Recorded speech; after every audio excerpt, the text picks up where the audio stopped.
Assalamualaikum warahmatullahi wabarakatuh. Saya akan mempresentasikan hasil PPT yang saya buat dengan materi manajemen kesiswaan, manajemen keuangan, dan manajemen personalia. Yang pertama, manajemen kesiswaan. Menurut Mulyono tahun 2009, manajemen kesiswaan adalah seluruh proses kegiatan yang direncanakan dan diusahakan secara sengaja serta pembinaan secara berkelanjutan terhadap seluruh siswa dalam lembaga pendidikan yang bersangkutan agar dapat mengikuti proses belajar mengajar dengan efektif dan efisien. Manajemen kesiswaan adalah pengelolaan kegiatan yang berkaitan dengan peserta didik mulai dari awal masuk bahkan belum masuk pun hingga akhir tamat dari lembaga pendidikan. Kita lanjut ke pentingnya manajemen kesiswaan. Manajemen kesiswaan sangat penting karena membantu mengatur dan mengelola bagi berbagai aspek kehidupan siswa di lingkungan sekolah, termasuk kegiatan ekstrakurikuler, pengembangan kepribadian, pengawasan prestasi akademis, dan pembinaan moral serta etika. Ini membantu menciptakan lingkungan belajar yang holistitik dan mendukung perkembangan siswa secara menyeluruh. Nah, bagaimana sih proses manajemen kesiswaan? Yang pertama itu ada penerimaan peserta didik. Langkah-langkah dalam proses penerimaan peserta didik yang pertama itu pembentukan panitia, rapat panitia, terus pembuatan pengumuman dan penyebaran informasi penerimaan, pendaftaran calon, seleksi, rapat penentuan diterima, pengumuman pendaftaran ulang calon. Dan yang kedua itu ada proses penetapan peserta didik. Yang pertama itu adalah komposisi grup atau cara pengelompokan peserta didik. Yang kedua itu pengelompokan menentukan besar kelas atau class size. Yang ketiga itu ada pengulangan kelas atau rotation, dan terakhir itu ada cara pengelompokan peserta didik yang tepat.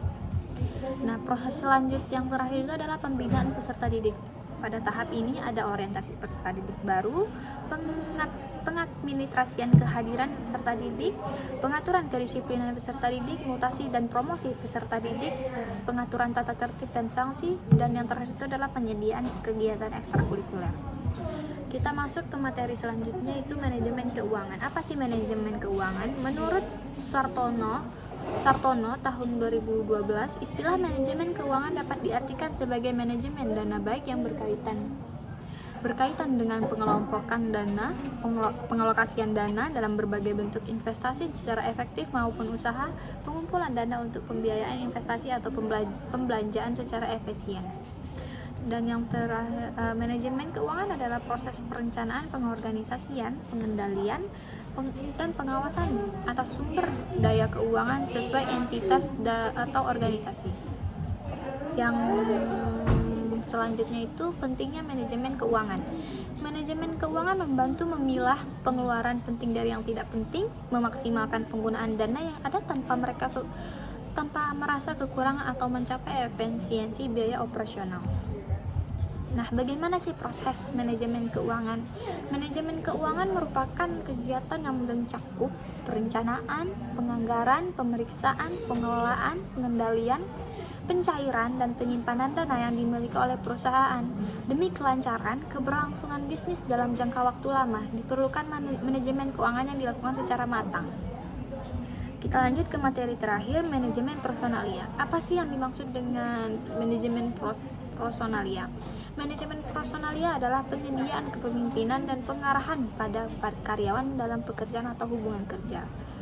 Sedangkan menurut Edwin B. Philpott, manajemen personalia adalah perencanaan, pengorganisasian, pengarahan, pengendalian atas pengadaan tenaga kerja, pengembangan kompetensi integrasi, pemeliharaan, dan pemutusan hubungan kerja dengan sumber daya manusia untuk mencapai sasaran perorangan, organisasi, dan masyarakat.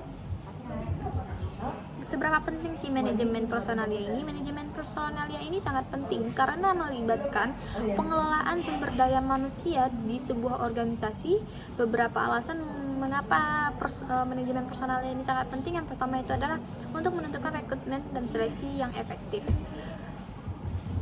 dan pengembangan karyawan, pengelolaan kinerja, motivasi dan retensi karyawan, dan kepatuhan hukum dan kebijakan. Manajemen personalia memainkan peran kunci dan membangun lingkungan kerja yang sehat dan produktif serta membantu organisasi mencapai tujuan mereka dengan sumber daya manusia yang terampil dan termotivasi. Nah, kita masuk pada tahap proses manajemen personalia. Proses manajemen personalia melibatkan beberapa tahap seperti perencanaan ketenaga kerjaan, menganalisis kebutuhan organisasi akan tenaga kerja baik dalam hal kuantitas maupun kualitas. Yang kedua itu adalah rekrutmen dan seleksi, menarik calon karyawan yang sesuai melalui berbagai metode rekrutmen, lalu melakukan proses seleksi untuk memilih kandidat yang paling cocok. Dan yang ketiga itu ada pengembangan karyawan, melakukan pelatihan, pengembangan keterampilan, dan pembinaan untuk meningkatkan kompetensi dan performa karyawan. Yang keempat itu ada manajemen kinerja, menetapkan sasaran, mengevaluasi kinerja, memberikan umpan balik, dan merancang program penghargaan atau insentif.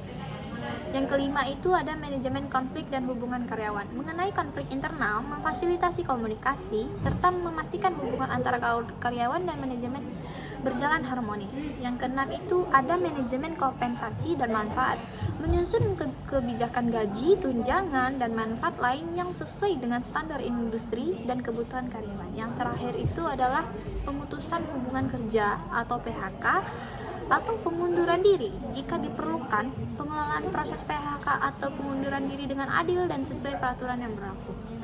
Sekian presentasi dari saya. Saya ucapkan terima kasih. Untuk diskusi akan dibuka di forum diskusi di e-learning.